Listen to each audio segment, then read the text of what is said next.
He's doing the best that he can. He can't seal fate. He can't backstab. He can't activate Edwin. It really just comes down to playing another bomb pistol, actually. Wait, the second bomb pistol.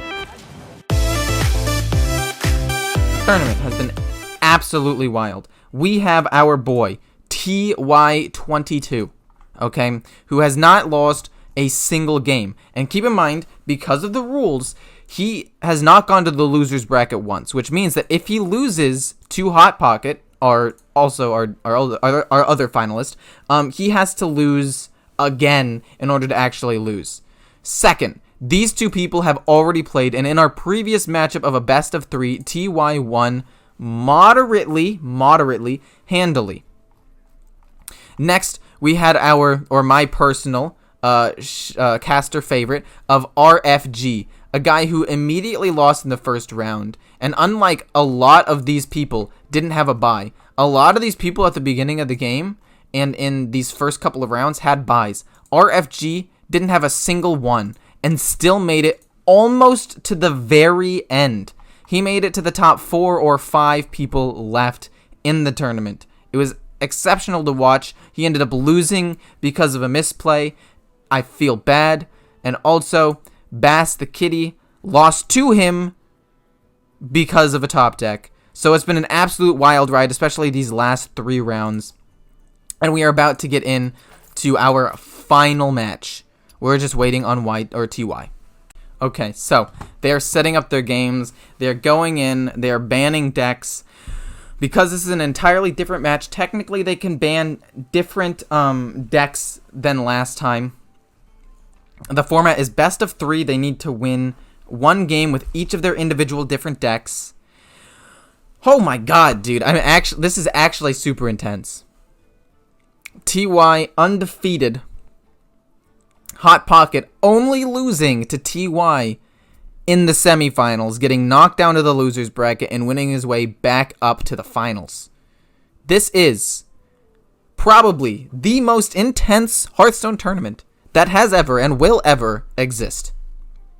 I stand by that statement. You can quote me on this. Okay. So spectating both of them. I'm going to spectate TY's position first time. Finals on how? Finals on now. Sorry, I misread that.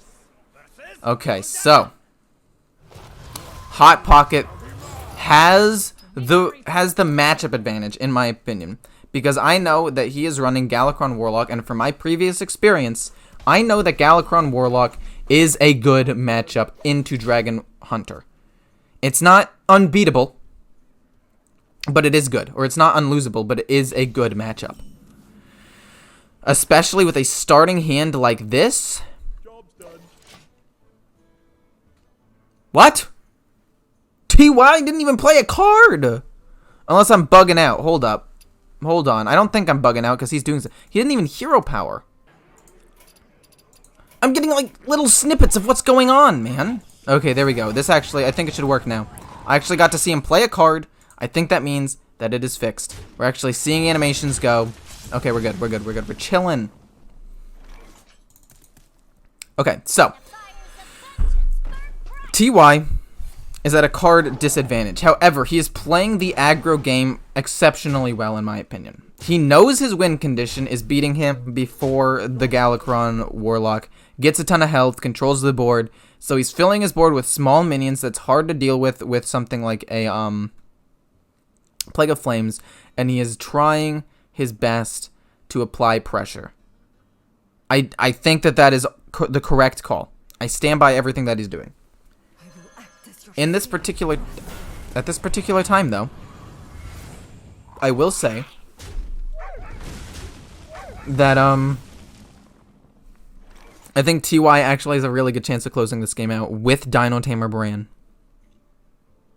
Really? You're going to play that over the Evasive Worm that can literally deal with the minion already? I guess. Ghost Face. Okay. Rush Nether Breath kills the 7/6. He has another Plague of Flames in his hand. He wants to save the Acidic Swamp Ooze in his hand so he can't So he can still deal with the 2 weapons in this guy's deck. He has the 3/2 weapon and the Desert Spear. Nether Breath trade. Go face with the 1/1.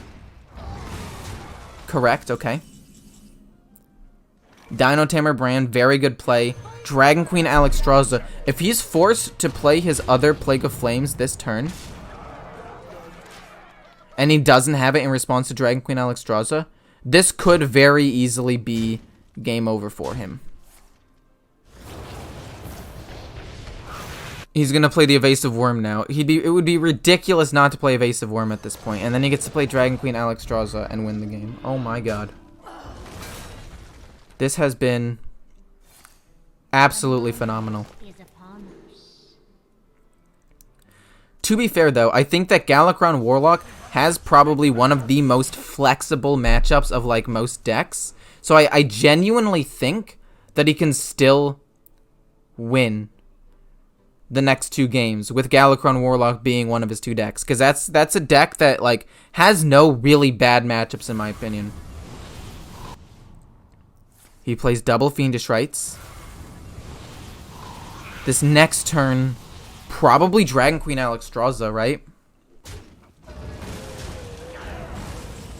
Okay. Personally, I'd say Dragon Queen Alexstrasza this turn. But there are some arguments to be made about Tiamat. Okay, what does he get? What does he get? Oh, those are pretty low rolls. Those aren't super low, but they're moderately low, and that's all that matters. He's actually able to deal with this board with Dark Skies, I think. Ziliax also helps. 1, 2, 3, 4, 5, 6, 7, 8, 9, 10. No, it's not enough. He could make Ziliax a 4/3 with the Microbot and trade into the 5/4. That's the play I was looking at. Alexstrasza doesn't get him lethal. Dark Skies is very difficult to close to potentially kill off here, because that's 12, 19 health. 1, 2, 3, 4, 5 plus 10 is only 15 damage. It's very possible all the minions live, so he has to go with this play or he's gonna lose. Trades into the 5/4. High value. He healed a lot, and I respect his discipline in going face. I do. I respect it a lot, actually. I think that it takes a really good player to know that trading there is a bad call. I actually probably would have traded there to keep myself from taking as much damage, but he knew how much damage he could take and how much damage he knew how much damage he is able to take. This is the Hail Mary play situation I've talked multiple times about. The Hail Mary situation is if you're in a position where he doesn't necessarily have lethal yet, and you don't necessarily have to lose, you can theoretically be fine. If he can't even kill Dragon Queen Alexstrasza. He can't do it. No, wait, he does, and then plays Alexstrasza, and then heals himself back up. Okay. 1, 2, that's 9, 10, 15. No, that's lethal. Darn.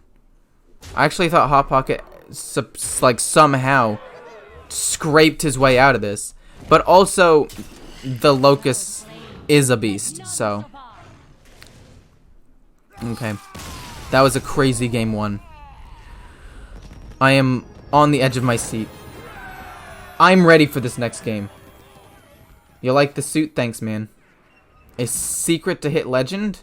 A secret to hit legend? There really is none. Just grind, learn the meta, learn the matchups, create a deck that's not bad. Like, you can do it with most decks that are 50% win rate or above.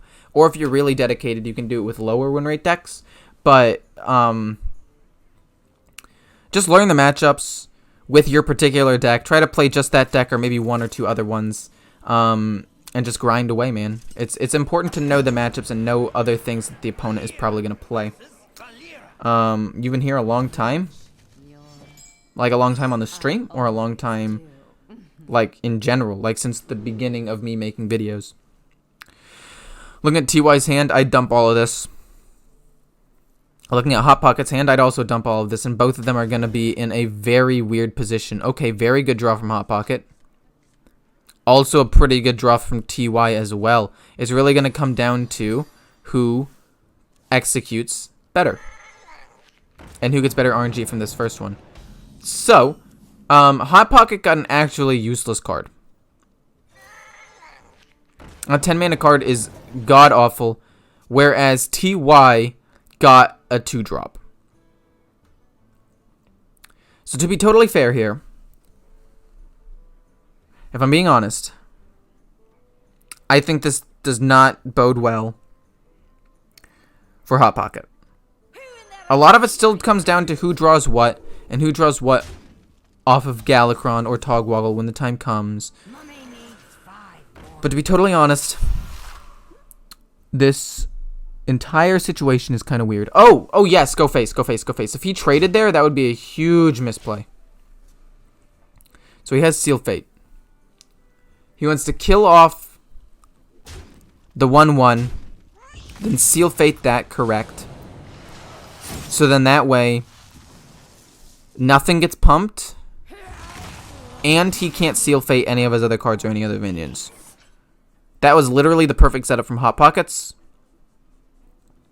Hopefully the fact that he has literally no turn 3 play other than a weapon up is enough to get Hot Pockets like into this game a little bit again.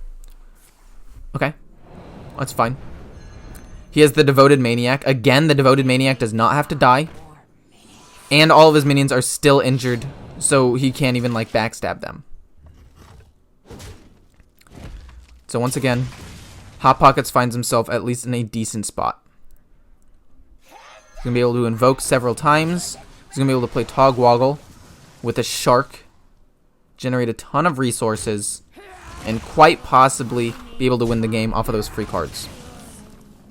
He's currently in the position of having board presence, or having better board control. Is he going to play? Yes, he is. In this particular situation, I think that there's something to be said about just playing the Shark this turn. So that way you can set up for the next turn and get off a ton of battle cries and set up for stuff. Sure, he's not necessarily going to be able to like pop off entirely, but he's doing the best that he can. He can't Seal Fate, he can't backstab, he can't activate Edwin. It really just comes down to playing another Bomb Pistol, actually. Wait, the second Bomb Pistol. Oh my god, wait, that's insane. Oh my god. Okay, he's gonna have to transform it for 6 mana and get a 1/1. That's pretty solid, all things considered. And then he top decks a Sap. Okay, fine, Hot Pocket. I see you, man. Jeez Louise. Not Hot Pocket, TY, I see you. You're just straight popping off. You're gonna be able to get your Togwaggle. But I literally don't know if you'll be able to survive long enough to do it. Technically, he doesn't have lethal. Not even technically. He straight up just doesn't have lethal. No. See, in this situation, again, I'd go for a Hail Mary play. Hail Mary plays are so incredibly important. You have no idea. The fact that he was too scared to go for the Hail Mary play loses him the game. Actually, my god, he got a prep? So he's actually able to... My goodness, wait, he actually got a prep. That's insane. That is nuts. Okay. I would have tried to go for a Hail Mary play there. Because, like, if I play Togwaggle and then I get Galakron off of it and I can gain some health and maybe, like, Zilliax or something, I could see myself winning the game. However, he's going to play another Edwin. He's going to kill off both of the minions. Okay, so he's at 13 health. He plays Lackey, Togwaggle, prep wand, and then hopes to high roll. Backstab, probably. Eviscerate, I disagree. But we'll talk about that later. No, no, no. No, no, no, no, no. No, absolutely not. Stop what you're doing. Play Togwoggle. You have prep. You have prep. You're not going to win this game doing this. You're not going to win the game playing super duper safe. The only way you win this game is by playing not to, like, you can't play not to lose at this point. Playing not to lose at this point loses you the game. Wow, that was another useless card. That was useless into useless. Prep, eviscerate, discover a spell, risky. All these plays are risky. I would have gone with Togwoggle and hoped to high roll, to be quite honest. I also would have traded that into the minion, because, like, I don't want to take any more damage than I have to. He trades into both of the lackeys. He doesn't have any more lackeys left. Super big misplays. Hot Pocket, making it all the way till the end, losing to TY, winning in the loser's bracket to come back and lose to TY again off of straight misplays. But to be fair, despite me being hard, and despite the fact that he kind of lost himself the game, well, not really. He was already probably going to lose. He just didn't go for the play that could have won him the game. Despite that, he did do very well in the tournament. He's still going to get a reward. He came in at second place.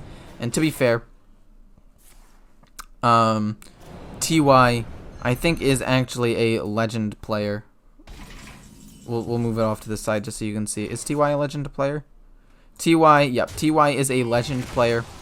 He's a seasoned vet in the game of Hearthstone. But I don't want to necessarily sell, what's his face? I don't want to necessarily sell hot pockets. Darn it. Short. Like, he's a good player too. He made it very far. He definitely deserved to be here. He's a rank 5-1 player. And ultimately, that went really, really well. I hope that you guys had fun watching the tournament. For those of you who watched the stream, for those of you who watched this highlight at the end of the finals, great. I do admit there were some technical difficulties earlier, and when I do this again, because I am probably going to do another tournament like this, I will use a service that'll help me set it up, rather than trying to set it up myself, because I thought that it would have to be paid, but you can get it for free, you just need to look at ads, and I didn't realize that at first, but I'm actually going to use that in the future. So, hope you guys enjoyed. See ya.